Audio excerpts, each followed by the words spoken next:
All right, today we're jumping into a really fascinating condition called Wilson's disease. It brings up this wild question. What happens when something your body absolutely needs to survive suddenly becomes a poison?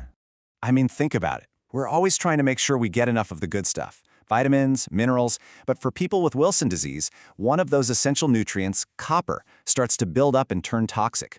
That's the crazy paradox we're going to dig into. Okay, so to really get this, we've got to start with a fundamental problem here. This dangerous overflow of copper. So at its heart, Wilson disease is a genetic disorder. And the thing you have to remember is that copper itself isn't the villain. We all need a little bit of it to function. The real problem is that the body completely loses its ability to get rid of the extra copper. So it just accumulates in really important places like the liver and brain, and that's where it can cause some really serious, life-threatening damage. Here's a super simple way to think about it. Picture your body as a bathtub. The faucet is always on, trickling in copper from the food you eat. In a healthy person, the drain is wide open, so any excess copper just flows right out. Easy, right? Everything stays perfectly balanced. But with Wilson disease, it's like that drain is totally clogged. The faucet is still on, you're still eating, but the copper has absolutely nowhere to go. So the water level just rises and rises until it overflows and starts damaging the whole bathroom. So what's clogging that drain? Well, it turns out the root cause is just this tiny little genetic glitch. It all comes down to one single inherited mutation in a gene with a very sci-fi name, ATP7B. It's kind of mind-blowing when you think about it. Just one little typo in our massive genetic code is enough to throw this whole critical system into chaos. You see, the ATP7B gene has a super important job. It's basically the body's bouncer for copper. It makes sure just the right amount gets in, and then it kicks any extra to the curb. But when that gene is mutated, the bouncer is off duty, the velvet rope is gone, and copper just keeps piling up inside the club with no way out. And as you can imagine, this copper buildup leads to a whole host of problems. It's not just in one spot. The symptoms of Wilson disease can pop up all over the body, and they can have a really profound impact on the mind, too.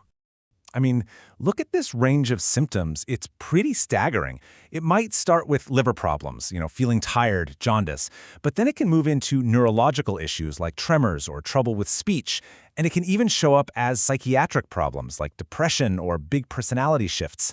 This huge variety is exactly why the disease can be so hard to pin down at first.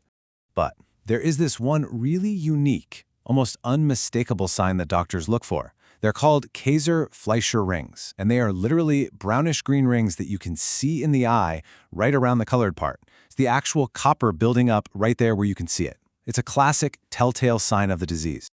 Okay, so we've talked about the problem, and it sounds pretty serious, right?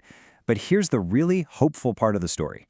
Let's look at how doctors actually find this disease, and more importantly, how they fight it. Diagnosing it is this really careful detective work. It starts with looking at a patient's medical and family history. Then comes a physical exam, which of course includes that crucial eye exam for those Kayser-Fleischer rings.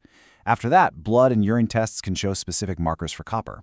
And then finally, to be absolutely sure, a liver biopsy or some imaging can confirm the copper buildup directly. And once it's diagnosed, the treatment plan is awesome because it's so effective. It mostly follows two main strategies. The first uses something called chelating agents. Just think of these as powerful copper magnets. They go into your system, grab onto all that extra copper, and help your body flush it out. The other strategy is zinc.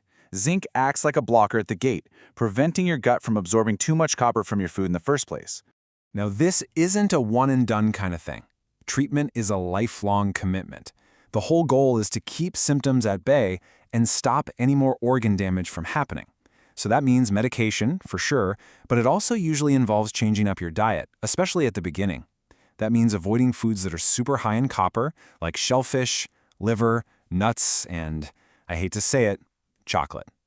In the absolute worst-case scenarios, if the liver fails, a transplant may be the only way forward. So, with all that in mind, what does the future look like for someone with Wilson disease? Well, it's truly a tale of two completely different paths, and it all comes down to one thing: treatment. And the reality here is incredibly stark. If you leave Wilson disease untreated, it leads to severe, irreversible damage, and ultimately it's fatal. But, and this is a huge but, with consistent, lifelong care, patients can manage the condition and live a totally normal lifespan. The difference is literally night and day. So the main takeaway here is simple, but it is so powerful. Getting diagnosed early and sticking with that treatment for life, those are the absolute keys. That's what transforms this potentially fatal genetic condition into something manageable, allowing people to live a full, normal, and healthy life. And that kind of leaves us with one last thought. The story of Wilson disease is just this incredible example of how far medicine has come. It really makes you wonder, doesn't it? How many other rare diseases just like this are out there, hiding in plain sight, just waiting for us to figure them out?